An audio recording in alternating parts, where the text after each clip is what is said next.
Mwanakondoo ameshinda. Bwana Yesu asifiwe sana. Ninakukaribisha kwenye kipindi hiki kizuri ambacho tutaenda kujifunza neno la siku kutoka kwenye Kiongozi Kalenda. Sasa kabla sijaanza, mimi kwa majina yangu ninaitwa Mchungaji Joshua Yuda Mwanjelinji. Ni mchungaji wa kanisa la Moravian Tanzania, jimbo la Kusini Magharibi, ushirika wa Jacaranda. Ninakukaribisha sana siku ya leo tuweze kujifunza pamoja kwenye somo hili zuri la siku ambalo tumepewa kwenye Kiongozi Kalenda. Yako masomo mawili. Basi somo la kwanza ni kutoka Agano Jipya, nalo ni kutoka kitabu cha Wafilipi ile sura ya 2 mstari wa 11. Lakini pia tunalo kutoka Zaburi ya 35 mstari wa 18. Na leo ni tarehe 1 mwezi wa 4. Somo la Agano la Kale linasema, nitakushukuru katika kusanyiko kubwa. Nitakushukuru katika kusanyiko kubwa. Nitakusifu kati ya watu wengi. Lakini pia somo lile la Wafilipi ile sura ya 2 mstari wa 11 nalo linasema, na kila ulimi ukiri ya kuwa Yesu Kristo ni Bwana, kwa utukufu wa Mungu Baba. Tuombe. Mungu wetu, ninakushukuru. Asante kwa ajili ya huyu ambaye ananisikiliza kwenye TV. Ninaomba Bwana ukamsaidie kupitia neno hili, kupitia kipindi hiki, kazungumze naye, kaseme naye katika jina la Yesu, amen. Naomba nianze na lile somo kutoka Agano Jipya la Wafilipi ile sura ya 2 mstari wa 11 ambao unasema, na kila ulimi ukiri ya kuwa Yesu Kristo ni Bwana, kwa utukufu wa Mungu Baba. Sasa ili tuweze kulielewa vizuri, mimi nitaanza kusoma kuanzia mstari wa juu kidogo ili uweze kuelewa kwa nini neno hili limeanzia na kila. Ni kama vile neno ambalo limeishia katikati. Sasa nitaanza kidogo kusoma mstari ule wa 7. Bali alijifanya kuwa hana utukufu, akatoa namna ya mtumwa, akawa ana mfano wa wanadamu. Tena alipoonekana na umbu kama mwanadamu, alijinyenyekeza akawa mtii hata mauti, na mauti ya msalaba. Kwa hiyo tena Mungu alimwadhimisha mno, akamkirimia jina lile lipitalo kila jina, ili kwa jina la Yesu kila goti lipigwe, la vitu vya mbinguni na vya duniani na vya chini ya nchi. Alafu ndio anakuja sasa kwenye ule mstari wa 11, anasema, na kila ulimi ukiri ya kuwa Yesu Kristo ni Bwana, kwa utukufu wa Mungu Baba. Sasa ninataka nizungumze juu ya kutumia jina la Yesu. Neno hili unavyoliona, neno ambalo limebeba maelezo ya kile ambacho kinaweza kikatokea kutokana na jina la Yesu alilokuwa amepewa. Ukiangalia huu mstari wa 9 na wa 10, anasema alipewa lile jina ili kila kitu kwa jina la Yesu kiweze kutii au kipigishwe goti, iwe ni vitu vya mbinguni au ni vitu vya duniani au ni vitu vya kwenye nchi hii. Na kila ulimi unaweza ukamkiri Bwana kwa kupitia jina la Yesu. Haleluya. Sasa natamani nizungumze na wewe kuhusiana kidogo tu na jina la Yesu. Unajua kwenye hii Zaburi amesema, nitamshukuru Mungu katika kusanyiko kubwa, nitasifu kati ya watu wengi. Unawezaje kumsifu Mungu kati ya watu wengi wakati maisha yako ni magumu, wakati mambo yako hayaendi? Unawezaje kumsifu Mungu? Moja ya kitu kinachoweza kukusaidia mambo yako yakaenda, mwambie jirani yako ambaye umekaa naye kwenye TV, mwambie ni jina la Yesu. Hili jina la Yesu tumepewa ni jina pekee ambalo Mungu aliliachilia kwa mwanae, ambaye anasema kila kitu duniani kinaweza kikapigishwa goti. Mimi sijui unapitia hali gani, Mimi sijui unapitia kitu gani, na sijui, inawezekana labda una maadui wamesimama mbele yako ambao wamejipanga, wanasema kweli watakuangusha, kweli wanakuweza. Lakini Mungu ananiambia kwenye hili neno ya kwamba hata kila ulimi utakiri kwamba kweli Yesu ni mwema. Haleluya. Hata katikati ya wengi utaweza kusema kweli Mungu wako anaweza, kupitia nini? Jina la Yesu. Tuko kwenye ulimwengu wa changamoto nyingi sana.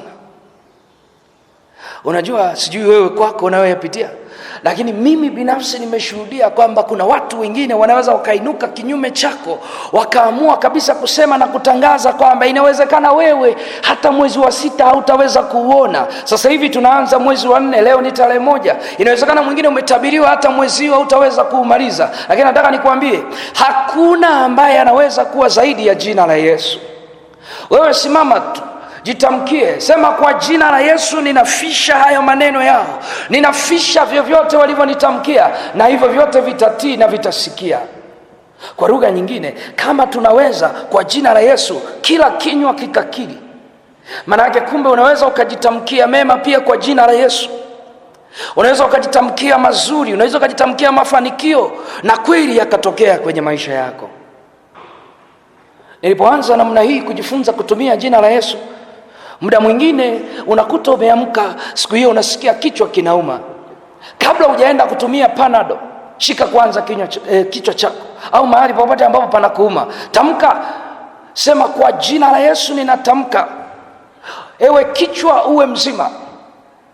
Alafu nenda kachukue Panado yako, au ikiwezekana subiri uone muujiza wa Bwana. Haleluya. Kumbe muda mwingine hata uchumi wako unaweza ukausemesha. Ukaenda kwenye duka lako, kwa sababu Biblia inasema kila kitu kinaweza kikatii, kila kitu kinaweza kikasikia, kikapigishwa goti. Okay. Inawezekana mwingine uko hapa, kuna mtu anajitambia uchawi kwenye duka lako, au kwenye biashara ulionayo, au kwenye kazi ulionayo, anajitambia uchawi kwamba yeye anaweza. Sikiliza, nenda asubuhi, ikiwezekana kabla hujaanza chochote, sema hivi: sasa ninatiisha anga, sasa ninatiisha kazi yangu kwa jina la Yesu. Ninaitisha wateja kwenye mji mzima. Unasema kwa jina la Yesu ninaitisha faida, kwa jina la Yesu ninaitisha mafanikio, alafu uone kama yatakuja. Unajua, mahali pengine hatutumii neno la Mungu vizuri. Kwa nini? Kwa sababu neno la Mungu linasema kila kitu kitatii kwa jina la Yesu. Kila kitu kitatii. Haleluya. Sasa na mimi natamani kupitia kipindi hiki, saa hii unaponisikiliza, mimi sijui una hali gani, sijui una kitu gani ambacho unakipitia kwenye maisha yako, lakini ninachojua kwamba Mungu anaweza akafanya jambo, na kwa jina la Yesu hiyo hali inaweza ikakuachia. Unajua, kiwete alikuwa amekaa kwenye lango la hekalu, amekaa muda mrefu. Unajua, nikafikiri kwenye hali yetu ya kawaida kwa sasa, ni kama vile ukienda sokoni Kabwe au Mwanjerwa, utakutana na watu wana shida, wanakuwa na sahani, wengine wanapiga ngoma, wengine wanakuwa wanaimba tu nyimbo zao. Mwingine anasema tu nisaidia maskini, saidia maskini, saidia maskini. Mwingine anasema saidia kipofu, saidia kipofu. Sasa wakina Petro wao walikutana na mtu alikuwa amekaa kwenye lango la hekalu, akawa anasema saidia, saidia, saidia, kama vile walivyopo sasa hawa tulio nao. Petro na wenzake wakamwambia hivi: sikiliza, hatuna kingine cha kukupa zaidi ya jina la Yesu. Kwa jina la Yesu simama uende. Na yule mtu alivyoambiwa namna hiyo, kuanzia dakika ile akapokea uponyaji, akapokea uponyaji. Kuanzia saa ile alisimama, miguu yake ikapokea nguvu. Ngoja nikwambie, Biblia inasema wenzetu wanajivunia mali walizo nazo, wenzetu wanajivunia vitu walivyo navyo.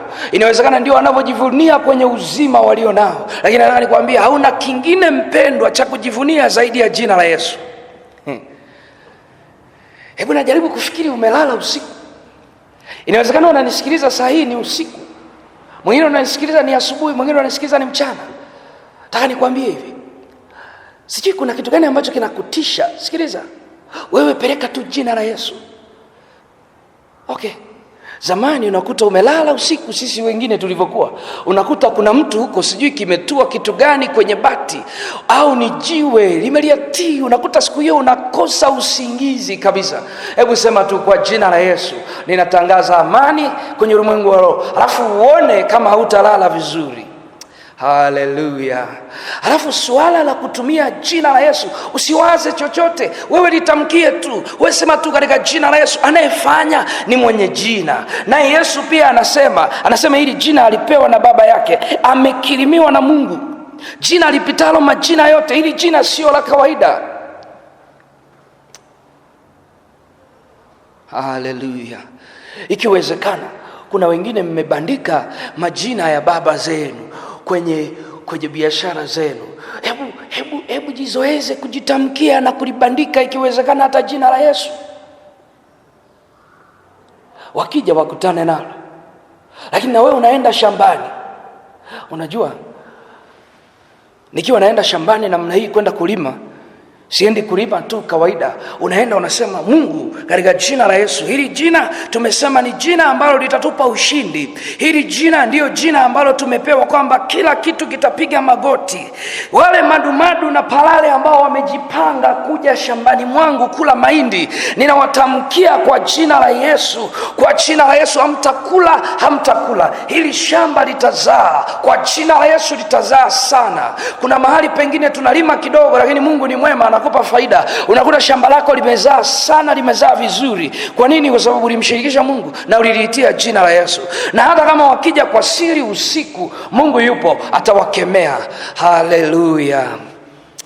Jina la Bwana libarikiwe. Sasa sikiliza. Ile Zaburi ya 35 mstari 18 anasema, nitakushukuru katika kusanyiko kubwa, nitakusifu kati ya watu wengi. Baada ya kuona Yesu amekupigania, ninajua utasimama katikati ya biashara, katikati ya watu wengi, utaweza kusimama kwa ujasiri. Hivi sasa hivi najaribu kufikiri, biashara yako, kazi ulio nayo, ni nani anayekutetea? Unajitetea mwenyewe au ni Yesu anakutetea? Inawezekana unaenda salama na hujajua kwamba Mungu anakupigania. Sasa leo nataka nikuambie, jifunze kutumia jina la Yesu kwenye kazi zako. Jina la Yesu likutetee, jina la Yesu likakupiganie, na lina uwezo wa kukupigania. Hata kama ulikuwa unakosa kibali kazini, jina la Yesu linaweza likakupigania. Na natamani leo, kwa sababu unanisikiliza, uweke jitihada za kutamani kuona kwamba Mungu anaonekana, jina lake linaonekana kwenye kazi ulizo nazo, kwenye ofisi ulio nayo, kwenye shamba ulilo nalo. Tumuone Yesu wako. Haleluya. Kwa lugha nyingine, kama tuna jina, hili jina ambalo Mungu ametupa kwamba tuite kwa jina lake, tuseme chochote na Mungu atafanya. Tumuite kwa chochote kile, Mungu atajibu. Nataka nikwambie, lazima maisha yako Mkristo tuyaone yakiwa yana ushindi. Lazima tuone maisha yako yakiwa yana ushindi. Unajua wachawi wanalingia majina yao, wanaenda kwenye viringe vyao, kiringe cha Sangoma, kiringe cha nani, huwa hawaanzi kuroga tu hivi hivi, lazima waanze kuita wale wazee wao, wanawataja majina yao. Sikiliza mtu wa Mungu, usione aibu. Kuna watu wengine wanaona hata aibu tu kusalimia Bwana Yesu asifiwe. Ninashangaa sana, unaona aibu hata kujivunia jina ambalo umepewa kwamba hili ndilo litakalokupa uwezo wa kumiliki na kutawala kwenye maisha yako. Muda mwingine hata kama huwezi kuomba, mama yangu, na wewe mtoto ambaye unanisikia pia kupitia television, wewe sema tu katika jina la Yesu, Yesu nisaidie.